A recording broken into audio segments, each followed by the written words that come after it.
Hey guys, welcome back to another episode of Between the Ropes. I am the Commissioner Brad Barnes. Today, sitting with me is Rob Adonis. Rob, I appreciate you coming in and sitting down with me. You got it.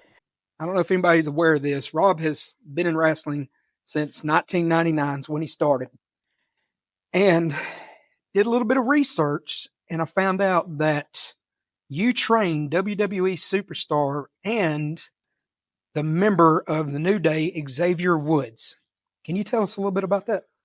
Uh, yeah. Well, that was in 2005, I think, when he walked into my wrestling school for the first time as a fresh out of high school, um, 18-year-old, and yeah, trained at my school that I had here in Georgia, and immediately got on the road. He was a super easy guy to train. He was like, I mean, just took to it nothing I've ever seen. It was the most natural thing in the world to him.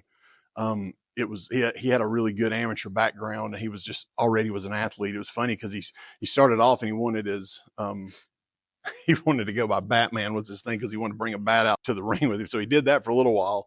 Then he went with the American flag stuff and was kind of doing awesome Austin Creed thing, kind of tribute to Apollo Creed, and then of course he got in the WWE, and then became Xavier Woods up there. So it was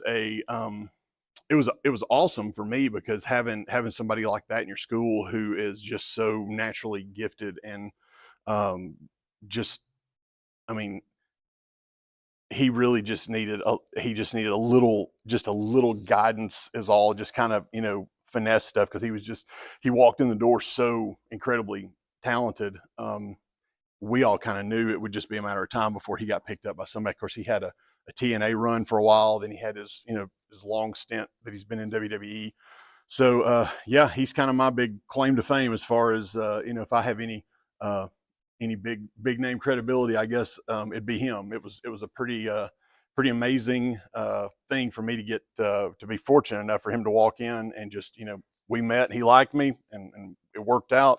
And he and I, of course, we spent a lot of time on the road together in those early days of working each other in matches and stuff, and got to really be really good friends. We're still to this day. I probably talk to him once a month at least. So he's one of those guys too. He never got a big head from making it. Nice. I mean, the guys, he's wrestled at numerous WrestleManias and been on all the big pay-per-views, and he's still the same normal dude. I mean, we meet up at usually around the holidays, Christmas time, and eat lunch or eat dinner or whatever, and he's just as regular of a guy as you could possibly imagine. So that's been what I think for me has been most impressive about him, is that he has all the bragging rights in the world. I mean, he's literally done so much stuff, but you'd never know it to meet him. He's just a dude that likes to hang out with his family and play video games, and just do his thing. I mean, he's not got any kind of ego when it comes to anything. So it's pretty awesome. It's really it's been great for me to meet him and just have somebody like that kind of in my life. It's been pretty awesome, because he's just a good dude to know, and a good guy to be around. So that I've got to say 100% positive.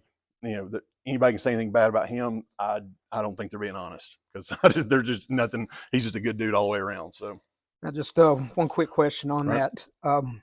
Since you trained him, has he come back and given you any Oh tips yeah. or Oh anything? man, I pick his brain constantly for stuff, because I mean, this is an absolute case of the student teaching the teacher all the time. I mean, he constantly, I pick his brain all the time. He's gotten me a few opportunities out there that he's called me up and said, "Hey, I got this thing. You want to kind of jump on it and do it." And with WWE, got to do a couple things with them, and Nice. then even with TNA, got to do something with them back in like I think it was like '07 or '08, when they were in Atlanta. And yeah, and I mean, because he's of course he's reached a level that I haven't gotten to, so he's obviously learned things that I still wonder and speculate about. So, and it's nice, because having somebody that's really that really knows how it works on the highest level, he can clarify a lot of things that I wonder about, and which is great for anybody else that I'm working with, and can kind of clear the air on stuff. So it's nice to have real information, not just what the dirt sheets say or what somebody or especially some jaded former employee says out of anger or whatever. It's kind of nice to have a real guy in there who really knows what's going on. And yeah, so he's absolutely. I've learned probably way more from him than he learned from me, to be honest with you. Nice. If we really mapped it out in all truth. So yeah, it's been just awesome having him as a resource and a friend all at the same time. It's really been a good ride all the way with him. So awesome. Well, now for a hard question, we're going to just quit beating around the bush right now. What is going on with you and this masked man Disturbed? I mean, it seems like everybody knows that you are the masked man. See, I don't understand. I do not understand why people think it's me. I'm not. I don't. I would be out here in a mask if I was a mask guy. I don't understand why. This is absolutely not me. I mean, I've seen the footage of this guy throwing a fireball in the face of the Southern Express. I've seen this guy out here doing my move. The Adonis drop on people, and I have no idea who this guy is. I don't know why people think he's me. I mean, it's like in some crazy world, is there possibly another 6'5", 275-pound pro wrestler out there by some plan? Is there possibly one of those? I mean, I would say probably. I mean, it's like, I don't understand why everybody thinks this is me. This is crazy. Like, honestly, why would I cover this up? I mean, seriously, why? Yeah, so you don't even know. No one can answer that. Well, I mean, your name is Rob Adonis, so. Well, that's my parents' fault. Gracious. Well, I know we've never really seen eye to eye that much, and I got to give credit where credit is due. You're an incredible athlete. You're one of the, well, I wouldn't say one of, you are the biggest and the strongest person we have here in the NAWA. And with that, it actually, you're able to defy things in the ring. I mean, you're able to move, you're able to throw people around at will, and it's just awesome watching you. But the question that I have is, why do you and the Prove always skirt around things? Y'all just seem like y'all just try to break rules and instead of following, what was going on, especially like during our war games where y'all took the key from the cage and we couldn't get the people out like we were supposed to. I mean, it's just crazy. Well, first off, I think that's a really rash accusation because I think skirting the rules, I mean, that's a little open to interpretation, I think. I mean, I've been asking for 25 years, where is the rule book? Like, has someone got a copy of this I don't know where this wrestling rule book lives. Like, I mean, I've looked on the Google for it. I don't even see one on there.